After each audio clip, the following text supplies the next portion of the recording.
Assalamualaikum warahmatullahi wabarakatuh. Welcome back to Resensi. Menurut penelitian, dibutuhkan kurang dari 3 tahun agar suatu bisnis dapat bangkrut. Lebih lanjut, dibutuhkan 8-10 tahun agar bisnis dapat stabil. Atau katakanlah bisnis yang good. Lalu berapa tahunkah waktu yang dibutuhkan untuk dapat menjadi bisnis yang great? Apakah durasi waktu tersebut adalah sesuatu yang pakem? Jika sekitar 80% bisnis bangkrut hanya karena bermodalkan visi untuk menjadi good, lalu apakah dengan visi menjadi great membuat suatu bisnis dapat tumbuh dan berkembang seiring waktu? Jim Collins melakukan penelitian puluhan tahun untuk mengetahui apa sebenarnya yang membuat suatu bisnis dapat mencapai titik great, bisnis lainnya hanya good, dan kebanyakan bisnis akhirnya tumbang. Penelitian tersebut ia rangkum dalam bukunya yang berjudul Good to Great. Prinsip pertama menurut Collins adalah hadirnya manusia disiplin, dan sebab primer dari manusia disiplin adalah keberadaan kepemimpinan level 5. Jika kepemimpinan level 1 hanya berkutat pada individu yang baik, kepemimpinan level 2 hanya melahirkan manajer yang baik, kepemimpinan level 3 menciptakan eksekutif yang baik, kepemimpinan level 4 menurunkan eksekutif yang profesional namun individualistik, maka kepemimpinan level 5 mencetak bukan hanya eksekutif yang profesional, melainkan pula yang rendah hati. Ia tidak sesumbar bahwa kehebatan bisnisnya semata karena pengaruh besarnya, melainkan ia dengan rendah hati menunjuk timnya atau bahkan takdir baik yang membawanya ke puncak tersebut. Namun, kepemimpinan level 5 saja tidak cukup. Dibutuhkan manusia-manusia disiplin lainnya yang berada dalam lini bisnis tersebut. Tim bisnis yang baik, kata Kiyosaki, more important than money. Collins menyebutnya siapa dulu, baru apa. Tentukan dulu siapa orang yang memegang posisi tertentu, baru selanjutnya apa yang harus dijalankan dalam posisi tersebut. Memastikan siapa saja yang ada dalam bus akan melancarkan perjalanan bus bisnis Anda sampai kepada tujuan. Right man on the right place. Pastikan bukan saja sarjana hukum yang mengisi posisi direktur legal, melainkan sarjana hukum terbaik yang Anda miliki. Dengan manusia disiplin, yaitu kepemimpinan level 5 dan hadirnya tim inti terbaik di bidangnya, maka pemikiran disiplin akan menjalar ke seluruh bisnis Anda. Jika karyawan Anda 500 orang, hampir mustahil memastikan bahwa 500 orang tersebut adalah yang terbaik di bidangnya masing-masing. Itulah mengapa kehadiran kepemimpinan level 5 dan tim inti terbaik menjadi begitu penting. Mereka lah yang menularkan pemikiran disiplin mereka ke seluruh karyawan Anda. Pemikiran disiplin yang utama adalah tabah. Tabah menurut Angela Duckworth adalah kemampuan bertahan di saat tersulit sekalipun untuk tetap memperjuangkan tujuan.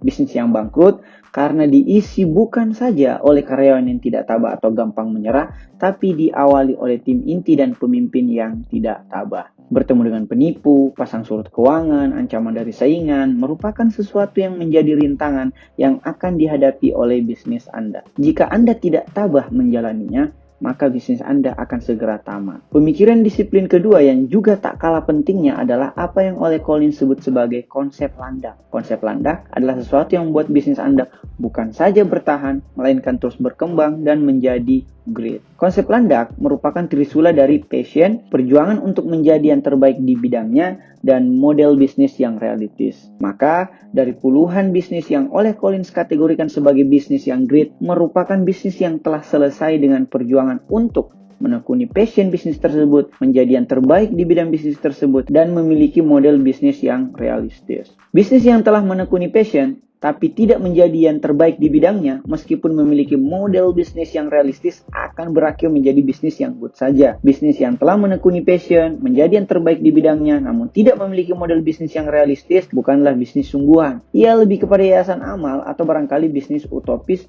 serta hayalan. Untuk menjadi bisnis yang great, bisnis Anda harus menekuni passion, menjadi yang terbaik di bidangnya, dan memiliki model bisnis yang realistis, semisal Apple dalam bisnis gadget. Manusia disiplin akan menularkan pemikiran disiplin ke seluruh karyawan. Itulah yang disebut sebagai aksi disiplin. Dan jika aksi tersebut berhasil terjadi, maka lahirlah budaya disiplin. Hal tersebut adalah kondisi ketika pemikiran disiplin dari manusia disiplin yang satu telah menjadi aksi dari seluruh karyawan yang ada dalam suatu bisnis. Dari satu pemimpin disiplin kepada tim inti disiplin, lalu menyebar ke seluruh karyawan disiplin. Dari pemikiran menuju aksi secara kolektif. Itulah budaya disiplin. Satu hal lagi yang menjadi tambahan bagi kunci lahirnya bisnis yang great yaitu akselerator teknologi. Di zaman revolusi industri 4.0 ini, kehadiran 500 karyawan menjadi dapat digantikan oleh 10-50 orang saja. Hal itu dimungkinkan dengan kehadiran teknologi yang dapat bukan saja menggantikan peran fisik manusia, melainkan pula peran-peran kognitif. Berbicara kedisiplinan, kecerdasan artifisial tentu akan lebih disiplin daripada manusia yang tidak kreatif secara pikiran dan tidak tabah secara tindakan. Untuk meringkasnya, izinkan saya menyusunnya ke dalam rumus 5W plus 1H. Mengapa suatu bisnis dapat great yang lain hanya good dan kebanyakan bangkrut? Karena bisnis yang great diisi oleh pribadi-pribadi disiplin yang merealisasikan ide atau isu yang ia perjuangkan. Siapakah yang ada dalam bisnis great? Mereka dipimpin oleh pemimpin level 5, yaitu profesional sekaligus rendah hati, yang dibantu tentunya oleh tim inti yang terbaik di bidangnya. Apa yang dijalankan oleh bisnis great? Ia menjalankan konsep landak, yaitu menekuni passion bisnis mereka, menjadi yang terbaik di bidangnya, dan memiliki model bisnis yang realistis. Bagaimana mereka menjalankan bisnis yang great? Dimulai dari ide dan aksi pemimpin disiplin, kemudian menyebar ke seluruh karyawan untuk kemudian mengkristal menjadi budaya disiplin. Di mana bisnis great dapat eksis? Ia telah menargetkan pasar mana yang mereka mau sasar. Hal itu disebut konsep Blue Ocean Economy, yaitu strategi menciptakan pasar yang masih minim pesaing, timbang berebut pasar yang sudah merah dikarenakan perang pasar. Kapan bisnis great dapat lahir? Mereka bukan hanya menunggu peluang, tapi mereka menciptakan momentum atau peluang tersebut. Disinilah akselerator teknologi dimanfaatkan demi membaca sekaligus melahap seluruh peluang yang ada. Selamat menuju bisnis yang great, suatu bisnis yang bukan sekedar dibangun saja, melainkan dibangun untuk berjaya. Dari good to great menjadi build to last. Ada pertanyaan?